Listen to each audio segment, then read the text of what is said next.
Drone के ऊपर उठते ही सोनार किला अपनी शान से आसमान को चीरता हुआ देखता है, जैसे रेगिस्तान के बीच एक अमर पहरेदार हो। पतुओं की हवेली, उनके दीवारों पर बनी हर लकीर एक कहानी का बोझ उठाए बैठी है। सदियों की मिट्टी, हवा और विरासत, सब कुछ एक फ्रेम में कैद करना है हमें आज। हम सिर्फ जैसलमेर नहीं देख रहे हैं, हम उस रूह को भी महसूस कर रहे हैं जिसे लोग गोल्डन सिटी के नाम पे जानते हैं। स्वागत है दोस्तों जैसलमेर से।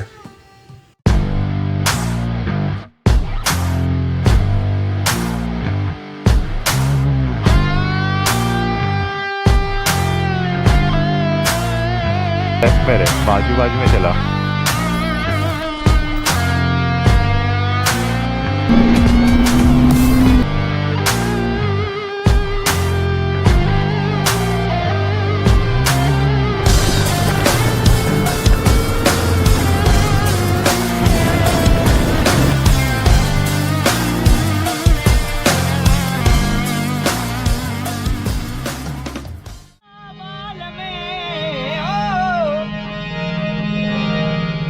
ढकुमार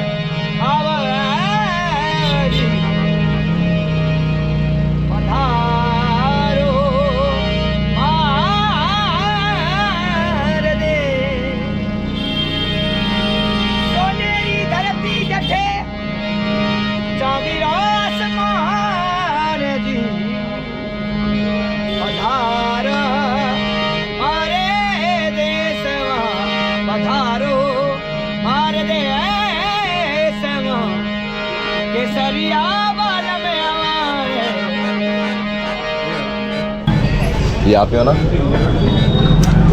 कब का है? फेमस हो गया आप दुनिया में। क्या बात है, कितने लोग देखते हैं? कौन है? आपको कितने लोगों ने देखा पता है? ये इसका पहले वाला 45 लाख। पहले आए थे, कौन सा चैनल में आता है? पहले आए थे आप? ये आप ही का गाना है ना? हाँ। कैसा लग रहा है? क्या आपने बनाया? कितने लोग आए पता है? कितने लोगों ने देखा है पता है आपको? ये मैंने नहीं बनाया हुआ है। मेरे को भेजो ही। भेजो आपको ये मेरे को भेजो। मेरे खम्मा गणी दोस्तों। We have finally made to Jaisalmer. जहाँ पे पहुँचते हालत तो खराब हो गई थी। एक और चीज़ है, एक किस्सा उसने बताया था, जब लोग उनके घर पे मेहमान आते थे, चाय वगैरह ऑफर नहीं होती थी, शराब ऑफर होती थी भाई। Today it's gonna be a special day क्योंकि हम लोग यहाँ पे निकले हैं Jaisalmer, the heart of Jaisalmer देखना है, which is gonna be the fort. आसपास के म्यूजियम्स है and we have hired a auto rickshaw. और क्या प्लान है सागर आज का? बस आज तो बस ऑटो से यहाँ पे घूमेंगे, 2-3 प्लेसेस है वहाँ पे जाएंगे। I was waiting for this part of the trip जहाँ पे हम लोग जैसलमेर एक्सप्लोर करने के लिए निकलने वाले थे and it's gonna be so fun. और पहली बात तो यह है कि जैसलमेर में अगर आप इवनिंग को आ रहे हो तो यहाँ पे आपको सब कुछ देखने नहीं मिलने वाला है, तो आपको दिन में ही निकलना है और दिन में फ़िलहाल यहाँ पे गर्मी है। सो ये एग्ज़िट है जहाँ पे हमारे लिए एक ऑटो रिक्शा खड़ी है और हम लोग जाने वाले हैं वो ऑटो रिक्शा में। नेक्स्ट डे मॉर्निंग में हम लोग उठे, वहाँ से हम लोग ने रिक्शा की, तो वहाँ के 3 मेजर पॉइंट्स हम लोग घूमे। This is going to be the rickshaw आज के लिए, not any special bike but just the simple machine. कैसा लग रहा है भाई? रोहन अच्छा खासा कर रहा है, बहुत गर्मी है। क्या लग रहा है? अच्छा लग रहा है। फिर एक डाइनिंग टेबल भी है। भाई कहाँ जा रहे हैं अभी हम? अभी अपन जा रहे हैं सालम सिंह की हवेली। कौन सी हवेली? सालम सिंह की। सालम सिंह। क्या क्या खासियत है उस जगह की? क्या खासियत है उस जगह की? वो जो क्यों फेमस है? विलेज नहीं, एम्प्टी विलेज, गोस्ट विलेज। गोश्त विलेज जा रहे हैं अपन? नहीं, गोस्ट विलेज से रिलेटेड स्टोरी है। अच्छा, आप बताओगे ना? हाँ मैं बताऊँगा। आप यही के रहने वाले हो? नहीं, क्या नाम है मेरा आपका? नाम गाजी खान है। मेरा 25 kilometre away my village. The village is 25 kilometres away. Nice. 45। बढ़िया। तो आज इसके बाद में कहाँ जाने वाले हम? ये सलीम सिंह की हवेली है ना, ये हाँ। सलीम सिंह राजा था, इसकी वजह से ये बुलदरा गांव रातों रात खाली हो गया था, हाँ। क्योंकि इसकी लव स्टोरी थी। वहाँ अच्छा। शादी करना था, वो ब्राह्मण थे, ये राजपूत था, हाँ। तो नहीं करते ना ब्राह्मण राजपूतों में शादी, हाँ। इसलिए उन्होंने रातों रात खाली कर दिया। अच्छा। उनके वंशज अभी भी अंदर रहते हैं। रहता है? अच्छा। इसके बाद अपन चलेंगे पटुओं की हवेली। पट्टू हो गया भाई, चलेगा।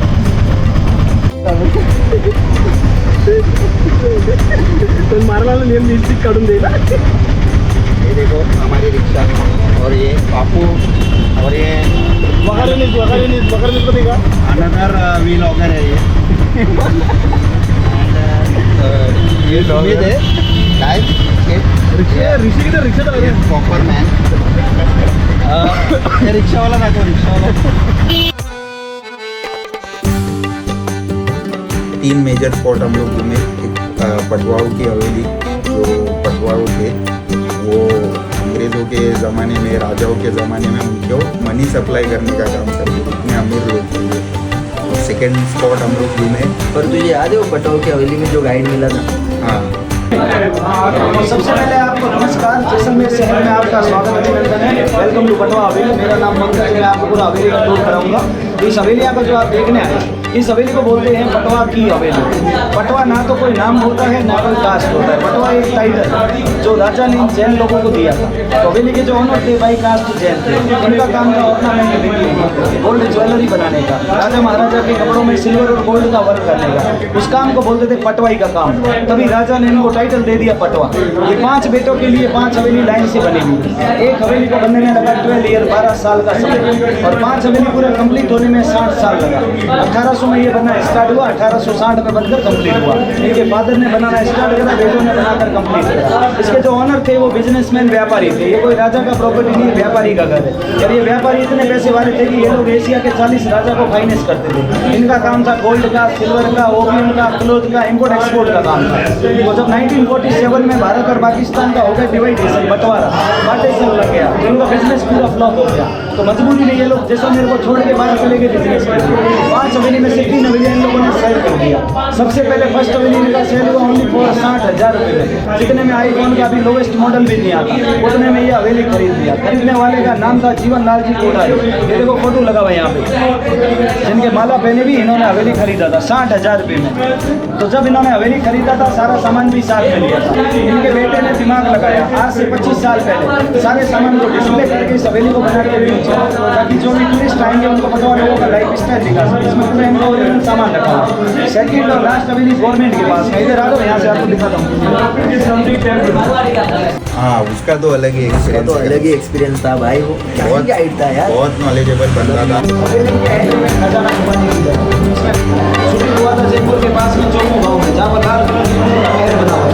सारी शूटिंग आई थी उसको बोलते हैं असली बॉडी हाउस से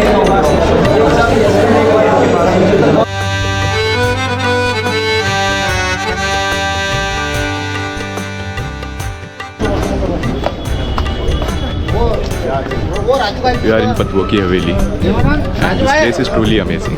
Like यहाँ पे आके यहाँ के इंफ्रास्ट्रक्चर या फिर आर्किटेक्चर यू कैन कॉल, और यहाँ के गोल्डन वॉल्स, इन सब के vibes just makes you feels like you have time travelled. यहाँ पे पूरा जो आर्किटेक्चर, गोल्डन वॉल्स है, ट्रूली अमेजिंग। ये गवर्नमेंट गवर्नमेंट के पास ये पास वाला है। इस लाइन में ये देखो, एक हवेली और ऐसे लाइन से 5 हवेली। सबसे बड़ा हवेली है। रोहन यार, एक सवाल, पूरा ब्रिटिश सामान इधर पड़ा हुआ है। एक सवाल पूछ रहा हूँ, सवाल का जवाब दे। अफीम। ठीक है, सवाल का जवाब दो बेटी। हाँ, ऐसी कौन सी चीज़ है दुनिया में जो जितनी ज़्यादा लीज है उतनी छोटी होती है? लीज का मतलब जितनी लीज है उतनी छोटी का मतलब है।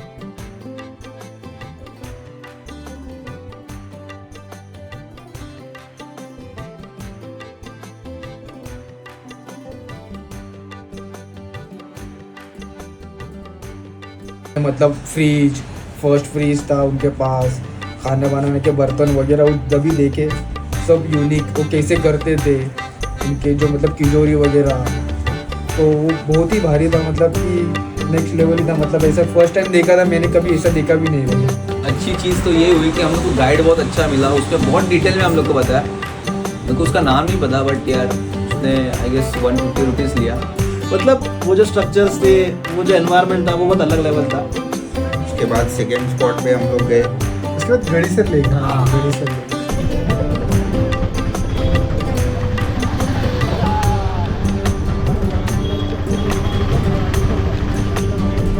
सबरीबल रास्ता आने का सामान भी लाना।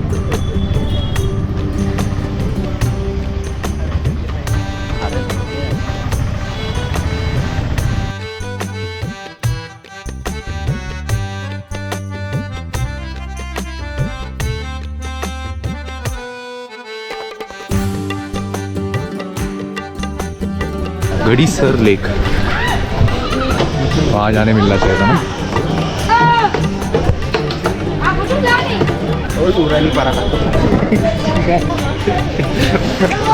घर की चपाती तो कम पड़ रही है, पता करना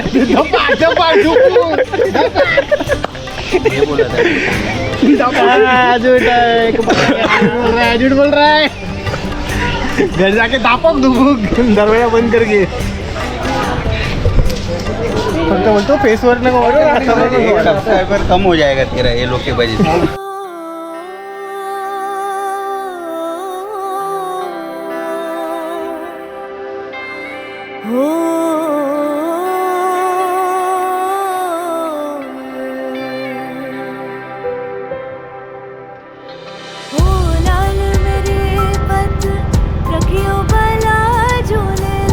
उसके बाद हम लोग गए बड़ा बाग, जहाँ पे हम लोग ने the very famous 2 reel shoot की।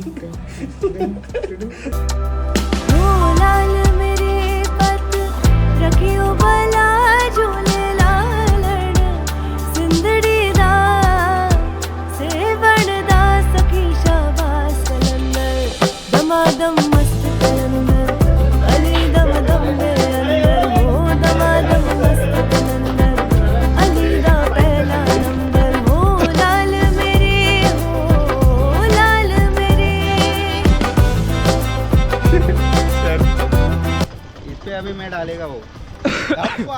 ये घोट क्या है? So finally we are in the बड़ा बाग। यहाँ के जो आर्किटेक्चर्स है, just look at it। चारे चराग तेरे वर्ण हमेशा,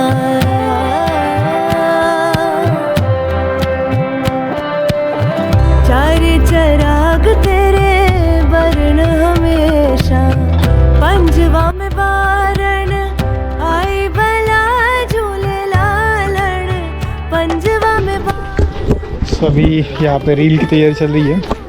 लस्सी कैसे क्या होता है? यहाँ पे बनाते एक्चुअल शूटिंग में हुआ है ना, कुछ समझ अलीदा पहला नंबर। ओ लाल मेरे, हो लाल मेरे।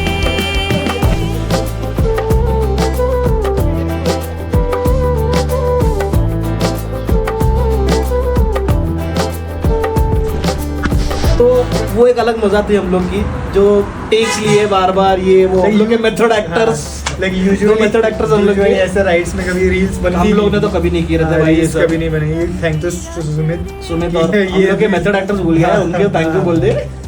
2 एक्टर्स थे हमारे, निहाल और रोहन। उसके वजह से एक्टर्स सनी को भूल गया। तू मुझसे प्यार करती है कि नहीं? क्योंकि गाइस निहाल एक्टर और एक्टर सनी के कैरेक्टर के पीछे भी एक रीजन है। सनी तेरे को मालूम है, यूजुअली राइड पे बात नहीं करता, खाना खाएगा, पानी पिएगा, ये करेगा, बट जब रील वगैरह हम लोगों ने शूट किया तो वो कैरेक्टर हम लोग को सूट कर गया, क्योंकि ये बात ही नहीं करता, ये रूम पे आके बात करेगा सिर्फ। वो मतलब है बहुत शांत किस्म का इंसान है, पर हाँ कभी कभी XYZ तो है, चीजें ऐसी है। तो वो कैरेक्टर्स भी बहुत सूट हुए वो रील में हम लोग के, जो दो हम लोग की लफड़ी करने वाले लोग रहते हैं, हमेशा झगड़े करते रहते हैं।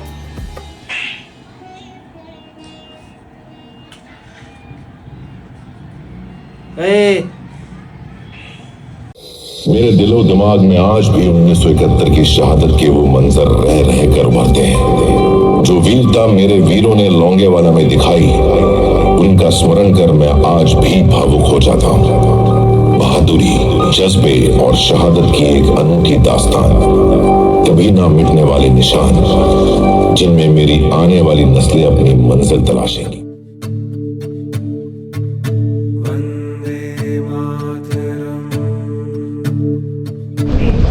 So finally we have entered the War Museum of Jaisalmer, जिसके लिए पूरे ट्रिप में I was excited the most, और कुछ इस तरीके से है। तो लॉन्गे वाला वॉर मेमोरियल सबको मालूम है, but this is a thing जो बहुत कम लोगों को मालूम है कि जैसलमेर में इटसेल्फ एक वॉर मेमोरियल है। एंटर करते प्राउड मोमेंट फील हुआ, बाहर से ही देखने पे छाती फूल गया यार। रोहन, तेरे को पता है जो टैंक में बैठा है वो पाकिस्तान से कैप्चर किया है।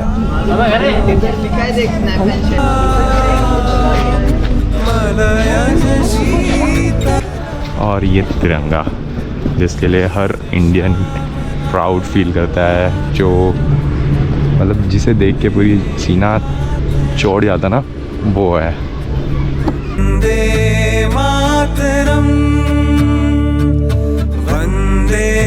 पॉजिटिविटी थी।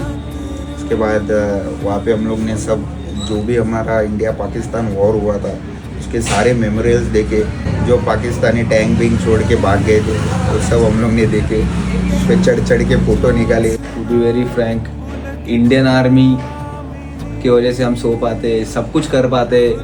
अपने को नहीं आइडिया कि वो लोग बॉर्डर पे क्या करते, तो मेमोरेबल में वही सब चीज़ें थी जो उन्होंने मतलब दिखाया, सेक्रीफाइसेस जो किए हैं, वो देख के तो रोंगटे खड़े हो गए। मतलब कि अपन रात को जो चैन की नींद सोते हैं उसके पीछे भी कुछ है कि मतलब कैसे सोते, क्यों सो पाते हैं। और यहाँ पे किसी ने तो बोला भी था कि यहाँ पे कोई टैंक्स अभी भी लगे हुए हैं जो उस टाइम पे वॉर में यूज़ हुए थे, जो एक ट्रिब्यूट है towards Indian army, and not only Indian army, to Indian defence forces. वो लॉन्गे वाला वॉर के बारे में नहीं है, टू बी वेरी फ्रैंक, वो पूरे Indian army and Indian air force, Indian navy, all kind of defence के लिए ट्रिब्यूटेड है। इस वक्त जहां बैठे हैं, पाकिस्तान ने वहां भी अपने ड्रोन और मिसाइल से ऑपरेशन सिंदूर के दौरान काफी हमले किए, परंतु भारतीय सेना ने दुश्मन के नापाक मंसूबों को नाकामयाब कर अपनी अदम्य वीरता को साबित किया कि कोई शत्रु यहाँ सफल नहीं हो सकता। भारतीय सेना का लक्ष्य विकसित भारत 2047 के सपने को साकार करना है। सेना अब सिर्फ देश की सीमाओं की रक्षा ही नहीं कर रही है, बल्कि दुनिया भर में भारत की ताकत, साहस और तकनीकी उत्कृष्टता का प्रतीक बन गई है।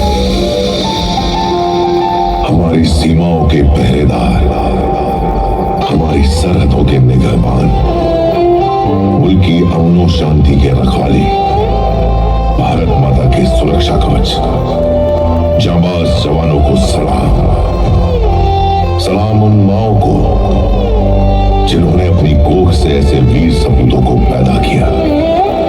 सलाम उन मासूमों को जिन्होंने कच्ची उम्र में मुल्क की खुशहाली की खातिर यतीमी की चादर ओढ़ ली। सलाम उन बूढ़े माँ बापों को जिन्होंने अपने लखते जिगर को मोर्चे पर डटे रहने के लिए रुखसत किया है। सलाम उन बूढ़े कंधों को जिन्होंने अपने लाल को कंधा दिया। आप सभी को मेरा तहे दिल से सलाम। मुझे गर्व है आप सभी पर, मुझे गर्व है अपने सैनिकों पर, मुझे गर्व है अपने सारे देश पर। यहाँ हर एक मौजूद देशवासी के जहन में अपने देश प्रेम की ज्वाला जीवित है, और वादा करें कि इसे कभी मिटने नहीं देंगे, इस आंच को कभी धीमा नहीं पड़ने देंगे। और अंत में मेरी यही दुआ है कि मेरा देश अमर रहे, मेरा देश खुशहाल रहे, और मेरी भारत माँ के बहादुर शूरवीर हमेशा विजयी रहे। जय हिंद, भारत माता की जय।